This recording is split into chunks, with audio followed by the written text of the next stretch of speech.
Srimad Bhagavatam, Canto 10, Chapter 1, The Advent of Lord Krishna, Introduction, text number 20. Translation and purport by His Divine Grace, A.C. Bhaktivedanta Swami Srila Prabhupada. After reaching the shore of the ocean of milk, the demigods worshipped the Supreme Personality of Godhead, Lord Vishnu, the Master of the whole universe, the Supreme God of all gods, who provides for everyone and diminishes everyone's suffering. With great attention, they worshipped Lord Vishnu, who lies in the ocean of milk, by reciting the Vedic mantras known as the Purusha Sukta. Purport. The demigods such as Lord Brahma, Lord Shiva, King Indra, Chandra and Surya are all subordinate to the Supreme Personality of Godhead. Aside from the demigods, even in human society, there are many influential personalities, supervising various businesses or establishments. Lord Vishnu, however, is the God of gods, Parameshvara. He is the Param Purusha, the Supreme Being, Paramatma. As confirmed in the Brahma Samhita 5.1, Ishvara Parama Krishna Satchitananda Vigraha. Krishna, known as Govinda, is the Supreme Controller. He has an eternal, blissful spiritual body. No one is equal to or greater than the Supreme Personality of Godhead. And therefore he is described here by many words: Jagannath, Deva, Deva, Vishakapi, and Purusha. The supremacy of the Lord Vishnu is also confirmed in the Bhagavad Gita 10.12, in this statement by Arjuna. Param Brahma, Param Dhamma, Pavitram Paramam Bhavan, Purusham Shasvatam Divyam, Adi Devam, Ajam Vibhum. You are the Supreme Brahman, the ultimate, the supreme abode and purifier, the absolute truth and the eternal divine person. You are the primal God, transcendental and original, and you are the unborn and all-pervading beauty. Krishna is Adi Purusha, the original personality of Godhead. Govindam Adi Purusham Tamahan Bhajami. Vishnu is a plenary expansion of Lord Krishna, and all the Vishnu Tattvas are Parameshvara, Deva Deva. So the text again. Tatra Gatva Jagannatam Devam Devam Vishakapim Purusham Purusha Suktena Upataste Samahitaha. After reaching the shore of the ocean of milk, the demigods worship the Supreme Personality of Godhead, Lord Vishnu, the Master of the whole universe, the Supreme God of all gods, provides for everyone and diminishes everyone's suffering. With great attention, they worship Lord Vishnu, who lies in the ocean of milk, reciting the Vedic mantras known as the Purusha Sukta. Namo Vishnu Padaya Krishna Prasthaya Bhutale Srimate Bhaktivedanta Swami Namane Namaste Saraswati Deve Gauravani Pracharane Nirvishesha Srinivadi Paskyatyade Siddharane. I'm sure most of us have heard this before, that Krishna is the Supreme Personality of Godhead. And we probably heard before that we're not the body. Matter of fact, we probably heard a lot of things before. To a certain degree, we're hearing these things. But if we actually heard these things, first of all, even if we understood or realized that we're not the body, we become immediately prasanatma. Prasanatma means always joyful, under all circumstances. It doesn't mean that our circumstances will necessarily be, from the material point of view, very comfortable or desirable. But one who's realized oneself, then one is always joyful, knowing oneself to be eternal. And if we realize Krishna, we'd always become blissful. And we'd know exactly what we're supposed to do at every moment. everything would be as clear, as they say, as clear as day. Now, when we hear the Bhagavatam every day, or the Bhagavad Gita, we keep on hearing the same thing over and over again, that Krishna is God and that we're eternal. Does it make any difference? Should we just hear something else? Make it a little bit more interesting? Maybe we're God and Krishna is eternal? Some variety? No, actually the whole idea is we're learning how to hear, and this is the most important thing to hear. Now, ultimately Krishna says, Janma karma chame divyam evam yo veti tatvataha tyaktva deham panarjanma naiti mam eti sorjana. That one who can understand, and this understanding is called tattva. Tat means that. Easy Sanskrit word to learn if you know English, because you just add an H to the T-A-T and you get that. So that means something which is perceivable, not just theoretical, but something that's being experienced. That's tat. And tattva means that collection of objects that are within our realm of experience. So Krishna says, Janma, my appearance, and karma, my activities, one who knows them by direct experience, that they become liberated and don't have to take birth again in the material world. Now, this tattva is also mentioned in the 18th chapter of the Bhagavad Gita, as well as in the 11th chapter, where Krishna says, Bhaktyamam abhijananti yavan yaschasmi tattvataha tato mam tattvato gyatva vishate tad anantaram. That one can know me by experience as the Supreme Personality of Godhead only through the process of bhakti. And when one is actually engaged in such a process of bhakti, then one can enter into the mysteries of my understanding. So it's quite mysterious what it's like to be blissful all the time, always in ecstasy, enjoying different varieties of pleasure, as opposed to material existence and suffering different varieties of misery.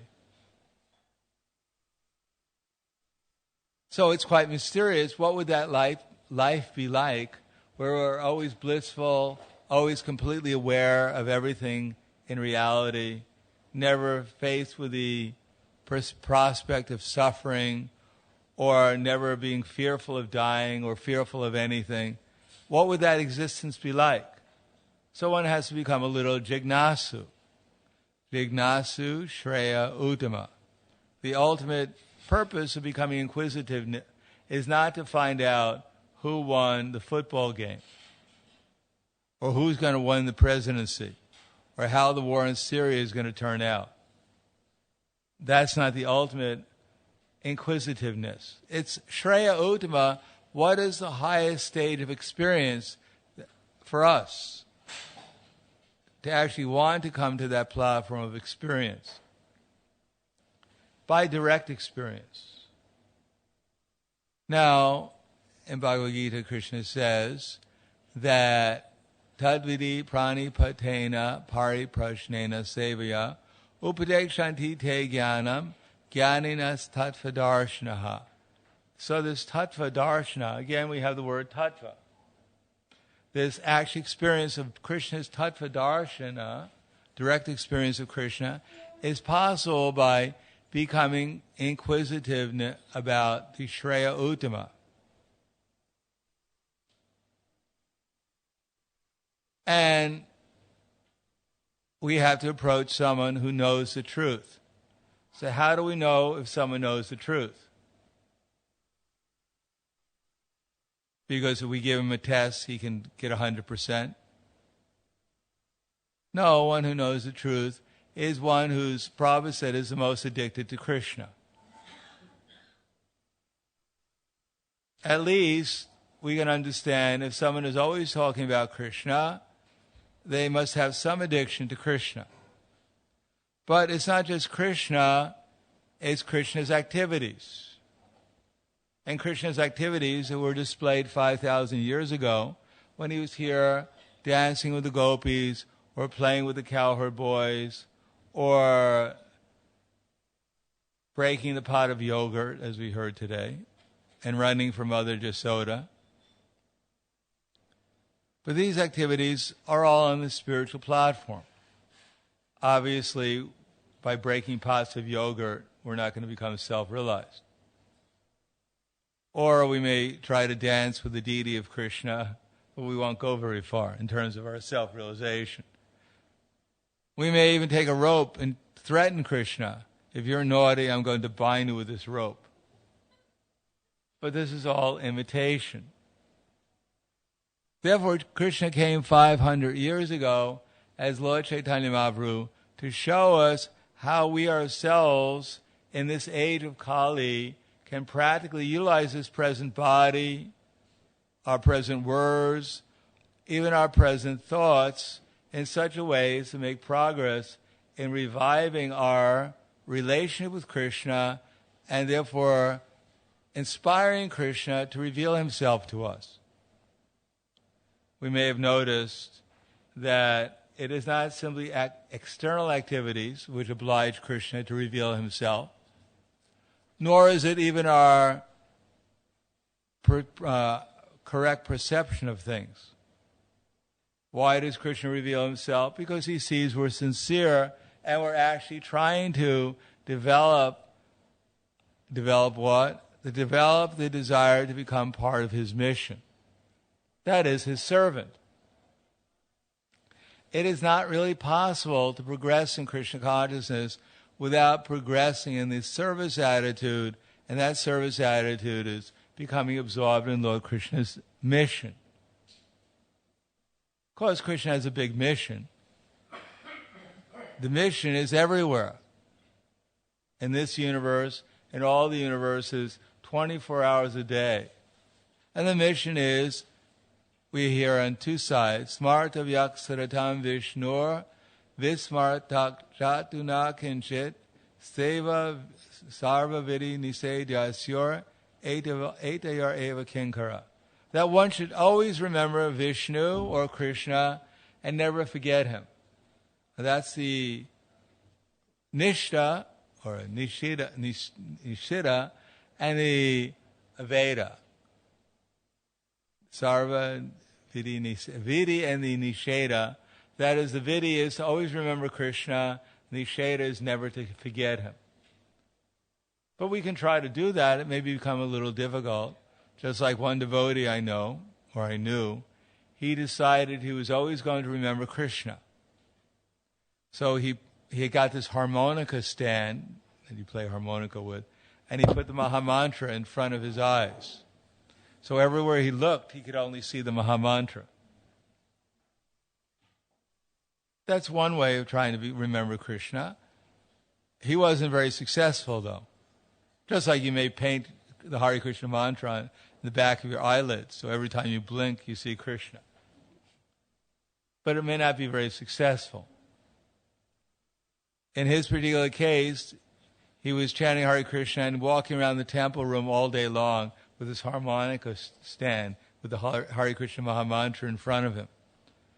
But then he became bored, so he started walking around the temple itself, and then he started to walk around the block, and he started to walk around the block, and one day he disappeared. Along with a harmonica stand. Therefore, there must be a better way. Chaitanya Mahaprabhu said, Yari Deka, Tari Kaha, Krishna Upadesh, Amar Aga Guruhana Taridesh. Whoever we meet, we should try to help them remember Krishna. Remember Krishna means help them somehow or another make a little progress towards following Krishna's instructions, becoming part of Krishna's mission. As Vaishya Prabhu would say, just like we may go on book distribution, we may meet someone and not everyone is very receptive.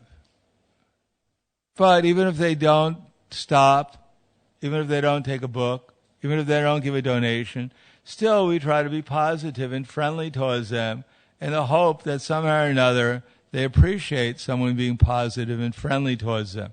They become positive and friendly too towards a devotee who represents the Sankirtan movement. I remember going on Buddhist Yushin, and I still use the same lines. When people would pass by, I used to say, "Excuse me, are you from here or out of town?" Rather boring line unless you're really in ecstasy. And unless you're really kind of innocent, if you hear that one time, you never stop again. But when people would pass by and I'd go look at their shoes and go, "Wow, look at those shoes, that's fantastic," immediately they'd stop. Because finally, out of the hundreds of people they met that day, finally someone recognized the color of shoes that they had. And after all, they put on those shoes because they wanted to be recognized. Whatever T-shirt people have, whatever shoes they have, whatever hairstyle they have, whatever ring they have going through their nose or ears or tongue, is all meant so that someone will recognize them and hopefully appreciate them. So we see someone and we go, "Oh, wow." Then immediately they stop. Finally, someone has recognized me. And immediately they become struck with wonder also. Who is that? Who is my devotee out there? Who is my surrendered soul? Who's seen through my coverings and can actually see my inner self? So that appreciation we have to develop towards others. Otherwise, how will they actually want to hear from us? If we go, "Wow, look at those disgusting shoes." Do you think the person will stop? Maybe they will stop and they'll go, "Whack." They probably won't want to hear about our book or anything else that we have to say. But we go, "Wow, look at those shoes, the effulgence, I'm blinded." Then they want to stop and say, "Yes." And we go, "Sorry, I'm so-and-so." And then they want to meet you too. "Yes, my devotee is long-lost devotee. I'd love to meet you." So that's what Prahladananda Saraswati has said. Trinadakam, that's something I forget actually. Trinad, the blade of grass, taking it between apatyam, taking it between my feet and falling down, flattering you 1,000 times. Because the whole world is looking, everyone in the material world is simply looking for someone to appreciate them. Why do people like their mother, usually, or used to like their mothers? Because the mother would be one person in the world who would appreciate someone. Even one who's the most hardened criminal, "Still you're my child. I love you anyhow." Probably Adolf Hitler's mother said, "Oh, Adolf, I love you." So everyone is looking for someone who can appreciate them, and therefore we want to hear from them because we understand that if someone appreciates us, if they love us, then they have our interests at heart. They want the best for us. They want something good for us. Therefore, one has to develop that vision of, what is that vision? It's a very simple vision, that I'm the servant of the servant of the servant of the servant of Krishna. Now, I may not have love for everyone that I meet. I may not have love for anyone I meet. I may not have any love, at least externally. But if I'm a servant of my spiritual master coming into simple succession, and they are connected with Chaitanya Mahaprabhu's mission, and ultimately with Krishna himself and his activities, name, form, quality, and pastimes, then it's all in the nature of prema.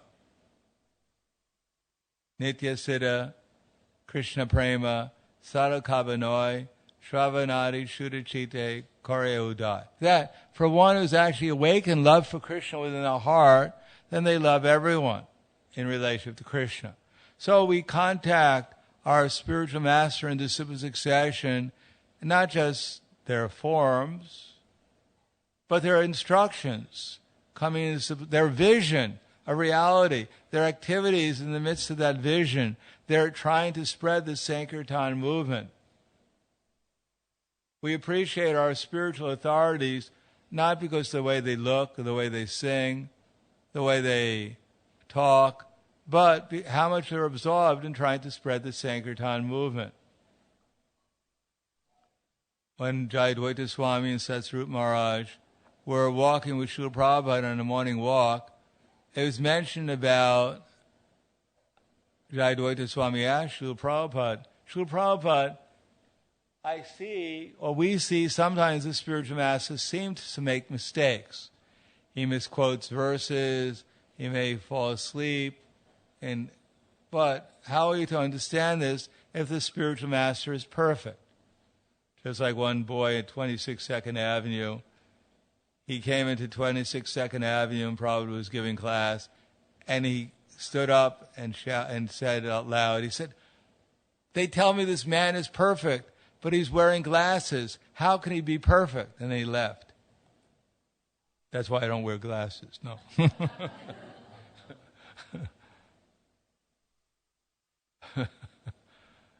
So that's not the perfection of life, is not to wear glasses or to know exactly every verse and pronounce it perfectly. Prabhupada said, no, you don't understand what perfection is. Perfection is how one is preaching the Sankirtan movement. That's the perfection. How one has dedicated oneself to the service of Krishna. Prabhupada said, not that the spiritual master or any spiritual authority knows everything. Only Krishna knows everything. Because Krishna tells us whatever we have to know in order to spread the Sankirtan movement, as much as we're surrendered, then we're receptive to what Krishna is trying to tell us. In any case, simply our effort, our desire to repeat the message, to repeat the instructions, to follow the example of those who are actually absorbed in spreading the Sankirtan movement, that itself is our perfection. Just like one wants to learn how to distribute books, then one can learn from those who are actually expert at distributing books, or more expert than one is. Everyone has their expertise. One can learn from so many devotees, so many different things, because in some way or another, they're a little bit better than we are. And therefore, we can learn from them how they're helping to spread the Sankirtan movement. And what are we learning all these things for? It's simply so we can help others also participate in the Sankirtan movement, taking prasadam, hearing about Krishna, donating some energy in some way to the Sankirtan movement. Some or another act as an instrument to inspire Krishna, or to inspire the living entity to take up the Sankirtan movement, the Sankirtan mission. So does that mean that we're becoming all merciful? No. Actually, Prabhupada writes in the Nectar Devotion that one should not think himself to be a great devotee. One should simply think himself to be an instrument for the previous acharyas. And by serving the previous acharyas, one may do some good for oneself and for others. Or as Krishna told Arjuna, Nimitra matram bhavasavasachin. Tasmat tvamutisha yashola basva. Do something to get fame, but not fame for oneself, because we don't even know who we are. What good is it if we soak this body for us to become famous? But we want to become famous as Krishna's devotee, because that will make Krishna famous. And get up, do something. Arjuna was lamenting, oh, I'm so fallen. Oh, I have such a bad thing to do. I don't want to do it. I think I'm going to run away. I think I'm going to go to sleep. Wake me up when the whole thing's over. I can't bear to look at blood. No, tasmat tvam utishti sholavasva jitva shatrum bhukshva rajan samridam. And enjoy a flourishing kingdom. Enjoy an atmosphere of Krishna consciousness. There he put to death by my arrangement. Everything has already been accomplished by Chaitanya Mahaprabhu's mission, but you can become an instrument for this endeavor. So we're trying to become an instrument to help others. And as I said, it's a 24-hour day, 27 days a week, 365 days a year service. Read Prabhupada's books, chant Hare Krishna, pray to the super soul within our heart. As it says, one of my favorite verses in Chaitanya Charitamrita, that Shiksha Guru Ke Ta Jani Krishnara Sarup Antaryami Bhakta Shrestha A Dui Rup. That Krishna has appeared in this world to help the conditioned souls in two forms. One is the Antaryami, as the super soul in our heart, who we can ask. We can inquire from him. He's very happy to respond.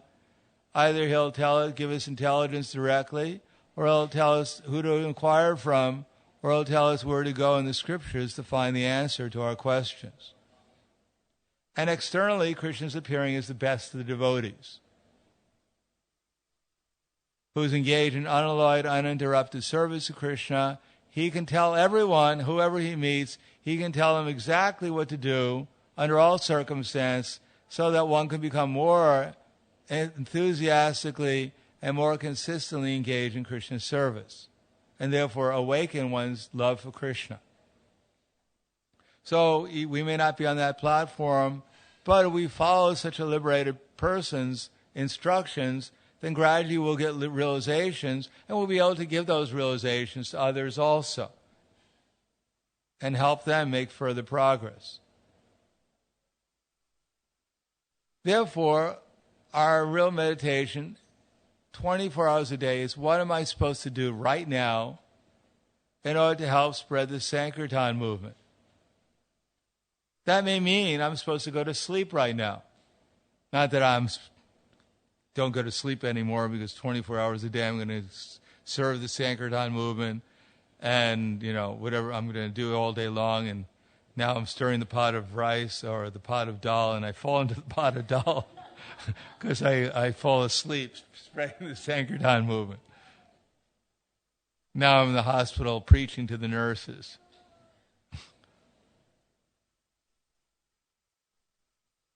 No, that's all right. I mean, we're so sincere that we really want to preach to the nurses. Krishna will arrange it. But actually, we're supposed to use our intelligence. Krishna is very intelligent. He does everything very systematically. He does everything very appropriate according to time, place, and audience or circumstance. So if we're in contact with Krishna and his devotees, then our lives will become regulated. They'll become sane. They'll come to at least in the mode of goodness, if not the mode of pure goodness.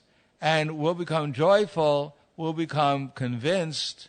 We'll become patient. We'll be able to do everything appropriately at the right time and place with full conviction and full enthusiasm. And therefore we'll be very happy eternally.